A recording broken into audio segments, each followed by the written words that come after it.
மீண்டும் உங்களை நாம் சந்திப்பதிலே மிக்க மகிழ்ச்சி அடைகின்றோம்.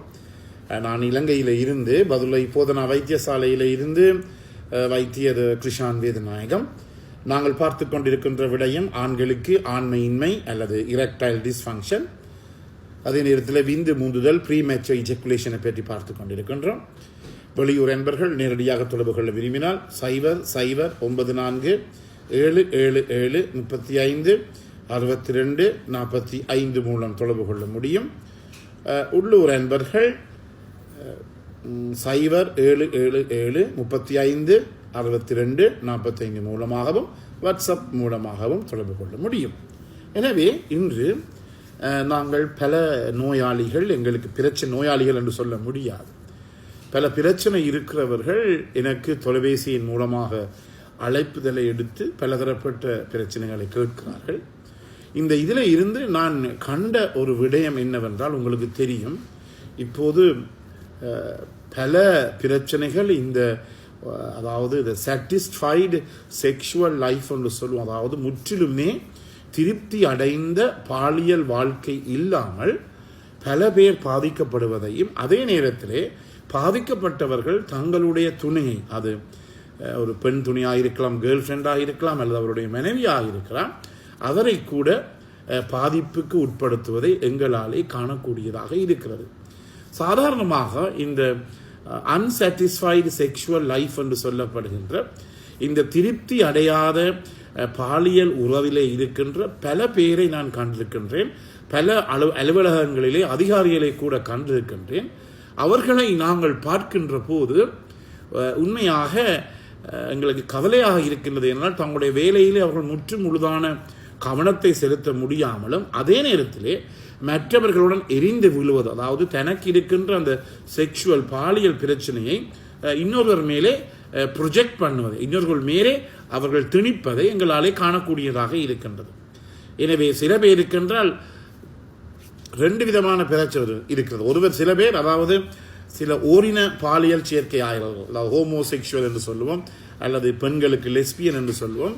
தங்களுடைய வேலை செய்கின்ற ஆண் நண்பர்களுடன் சில பேர் மிக நெருங்கிய தொடர்பில் இருப்பார்கள், நண்பர்களாக இருப்பார்கள். சில இடங்களிலே அவர்கள் பெண்களுடன் நண்பர்களாக இருப்பார்கள். அதே நேரத்தில் அந்த இடத்துல வேலை செய்கிற ஆண்களுக்கு அந்த அதிகாரியினாலே பல பிரச்சனைகள் ஏற்படுவதை என்னாலே காணக்கூடியதாக இருக்கிறது.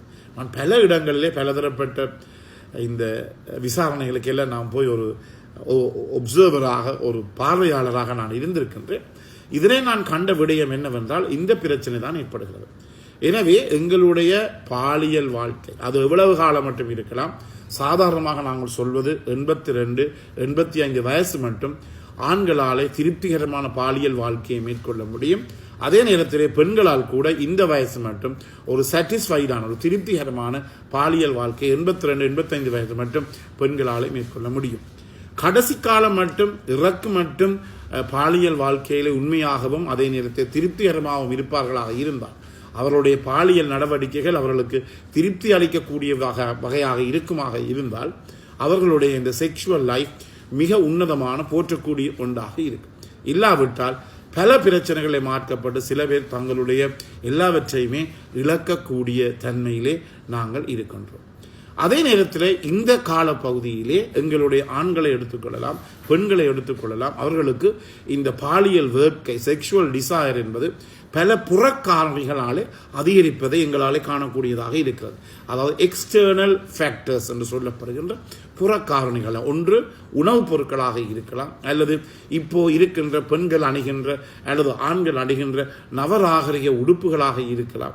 இவையெல்லாம் இந்த ஆண்களினுடையும் பெண்களினுடையும் இந்த செக்ஷுவல் டிசையர், பாலியல் வேட்கை அல்லது பாலியல் ஆசையை அதிகரிக்கக்கூடிய ஒன்றாகத்தான் எங்களாலே காணக்கூடியதாக இருக்கின்றது.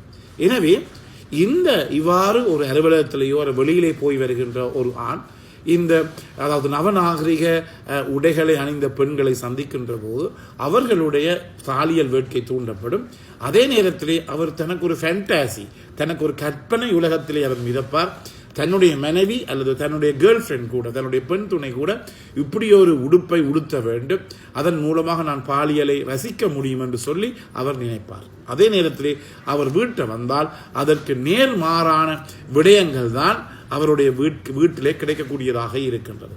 எனவே மனைவி எப்போது வெறிந்து விழுவதாகவும் அன்பாக பேசாதவராகவும் தேவையான நேரத்தில் ஏதாவது உணவுப் பொருட்களை விரும்பிய உணவுப் பொருட்களை சமைத்து கொடுக்காதவராகவும் இருந்தால் இது ஒரு பாரிய பிரச்சனை ஏற்படுகிறது. நான் அநேகமாக பல இடங்களில் ஒரு சிறிய உதாரணத்தை சொல்லுவது என்னுடைய ஒரு வேலையாக இருக்கின்றது. என்னென்றால் இது உண்மையாக நடக்கக்கூடிய ஒரு விடயம். அதாவது ஒரு வீட்டிலே ஒரு ஆண் இருக்கிறார். அவர் நேற்று இரவு போய் ஒரு சின்ன ஒரு ட்ரிங்க் பார்ட்டிக்கு போய் ஒரு கொஞ்சம் ட்ரிங்க்ஸ், அதாவது மதுபானத்தை குடித்து விட்டு வந்தார். ஆனால் அடுத்த நாள் காலையிலே வேலை நாள் மனைவியும் வேலைக்கு செல்வவர். காலையில் இவர் கொஞ்சம் பிந்தித்தான் எழும்புகிறார். பிந்தி எழும்பி வெளியிலே இருக்கிற போது சரியான தலையிடி இருக்கிறது. அதே நேரத்திலே அவருடைய மனைவி காலையிலே 4 மணிக்கு எழும்பி பிள்ளைகளுக்குரிய உணவுகளை சமைத்து பிள்ளைகளை பாடசாலைக்கு செல்ல தயார்படுத்தி அதே நேரத்தில் எல்லா வேலைகளையும் செய்த பிற்பாடு அவர் சரியாக 6:30 மணிக்கு வீட்டுக்கு வெளியிலே வருகிறார். தன்னுடைய ஒரு பஸ் வண்டியிலேயே தன்னுடைய வேலைத்தளத்துக்கு செல்வதற்காக அந்த இடத்துல இருக்கிற ஆண் அப்பதான் அவர் நித்திரையாக எழும்பி நேற்றிரவு அவர் பாட்டிக்கு போனார். எழும்பி தலையை பிடித்துக் கொண்டு தலை வலிக்கிறது என்று சொன்னார். உண்மையாக அந்த பெண்ணுடைய மனநிலை எப்படி இருக்கும்? நல்லா பேசி விடுவார். எனக்கு நீங்கள் இரவு முழுக்க திரிவது, காலையிலே தலையிடி என்று சொல்வது எனக்கு நேரமில்லை. நான் வேலைத்தளத்துக்கு நேரத்துக்கு நிற்காவிட்டால் 7 மணி நிற்காவிட்டால் எனக்கு சிவப்பு மாக்கை போட்டு விடுவார்கள் என்றபடி ரெட் லைனை போட்டு விடுவார்கள் சொல்லி அவர் வேகமாக தன்னுடைய வேலை ஸ்தலத்துக்கு சென்று விடுவார். இதே இந்த ஆண் தன்னுடைய வேலை ஸ்தலத்துக்கு ஒரு மாதிரி வெளியிட்டு போய் ஒரு கதிரையிலே தன்னுடைய மேசையில இருக்கின்ற போது தலையிடிக்கிறது, தலையை நல்லா பிடித்துக் கொண்டிருக்கிறார். அந்த வேலை ஸ்தலத்தில் இருக்கின்ற அதாவது சிற்றூழியர்கள் தங்களுடைய அந்த மேலதிகாரி இவ்வாறு தலையை பிடித்துக் கொண்டிருப்பதை கண்டு அந்த பெண் ஊழியர் சென்று அவரிடம் கேட்கிறார், ஐயா உங்களுக்கு என்ன தலையிடிக்கிறதா? நீங்கள் இப்போ உடனடியாகவே இந்த ஓய்வு அறையிலே ரெஸ்ட் அறையிலே ஓய்வாக இருங்கள். நான் போய் ஒரு ஒரு தேயை உங்களுக்கு தயார்படுத்தி கொண்டு வரேன். அதே நேரத்தில் ஒரு தலையிடியை குறைக்கக்கூடிய பாராசிட்டமால் சாதி மருந்துகளையும் கொண்டாரன் என்று சொல்லி அவர் போய்விடுவார். இந்த அதிகாரியும் போய் அந்த அறைக்குள் இருக்கின்ற போது இந்த சிற்றூழியர் அவருக்கு தேவையான அந்த தேநீரையும் இந்த பாராசிட்டமால் மருந்தையும் கொடுக்கின்ற போது அவருக்கு அந்த ஆணுக்கு என்ன நினைக்கும்? வீட்டிலே ஒரு மனைவி இருக்கிறார், வேலை ஸ்தலத்தில் இந்த ஒரு பெண் இருக்கிறது. அந்த மனைவியில இருக்கின்ற ஈர்ப்பை விட இந்த வேலை ஸ்தலத்தில் வேலை செய்கிற மனைவியினுடைய அந்த பெண்ணுடைய அக்கறை தான் அவருக்கு கூடுதலாக தெரியும். அதை ஷேரிங் அண்ட் கேரிங் அல்லது எம்பத்தி என்று சொல்லுவோம் ஆங்கிலத்தில். எனவே இந்த எம்பத்தி, அதாவது அவருடன் நான் எம்பத்தி, நாட் சிம்பத்தி, எம்பத்தி என்று சொல்லுகின்ற போது இந்த இடத்திலே அந்த ஆணுக்கு அவரை அறியாமலே அவருடைய மனைவியை விட்டு இந்த பெண் ஊழியருடன் தன்னுடைய தொடர்பை அவர் வளர்த்துக் கொள்வார். அதன் பிற்பாடு அந்த பெண்களுக்கு தேவையான உதவிகளையும் அவர் செய்து கொடுப்பார், காசு கொடுப்பார், எல்லாம் கொடுப்பார். சடசியில இருவருமே பாலியல் ரீதியான நடவடிக்கைகளை தொடங்கி விடுவார்கள். இதுதான் இதே மாதிரி தான் பெண்களுக்கும் இருக்கின்ற அந்த கதையை அடுத்த ஒரு நிகழ்ச்சியில் நான் சொல்லுவேன். இதுதான் மிக முக்கியமானது. எனவே எங்களுடைய பாலியல் வாழ்க்கை எக்காரணத்தை கொண்டும் நீங்கள் சீரழிய விடக்கூடாது. விட்டீர்களாக இருந்தால் உங்களுடைய லைஃபை நீங்கள் முழுமையடைய முடியாது. ஒரு ஃபுல்ஃபில் லைஃப் என்று சொல்வோம். முழுமை அடைந்த ஒரு வாழ்க்கையை எங்களாலே வாழ முடியாத ஒரு நிலைமை ஏற்படும்.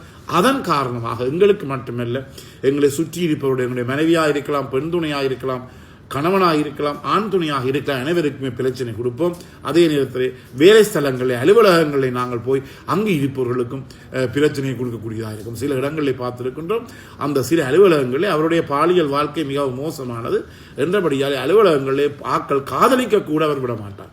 பெரிய பிரச்சனை கொடுத்து சண்டை பிடிச்சு அப்படி செய்து இப்படி செய்து சில பேர் இருக்கிறார்கள். கிணவே தெரியும் அப்படி பிரச்சனைகள் வந்திருக்கின்றது. தனக்கு கீழே வேலை செய்கிற பெண் ஊழியர் திருமணம் முடிக்க கூட விட மாட்டார். எனவே என்ன பிரச்சனை? இதுதான் பிரச்சனை. எனவே எங்களுடைய பாலியல் வாழ்க்கை எப்போதுமே ஒரு சாட்டிஸ்ஃபைடான ஒன்றாக இருப்பது மிகவும் முக்கியம். எனவே நிகழ்ச்சி உங்களுக்கு பிடித்திருந்தால் மற்றவர்களுக்கு அறிமுகப்படுத்துங்கள். இதை லைக் பண்ணுங்கள், ஷேர் பண்ணுங்கள். மறக்காமல் யூடியூப்லேயே பார்ப்பவர்கள் அந்த பெல் சாயினை மணி சின்னத்தை அமர்த்தி சப்ஸ்கிரைப் பண்ணுங்கள். டிக்டாக்லே கட்டாயமாக ஃபாலோ பண்ணுங்கள். பிறந்திருக்கின்ற நாள் உங்கள் அனைவருக்கும் இனிய நாளாக அமைய அனைவருக்கும் பொதுவான இறைவனை வேண்டி விடைபெறுகிறேன். நன்றி, வணக்கம்.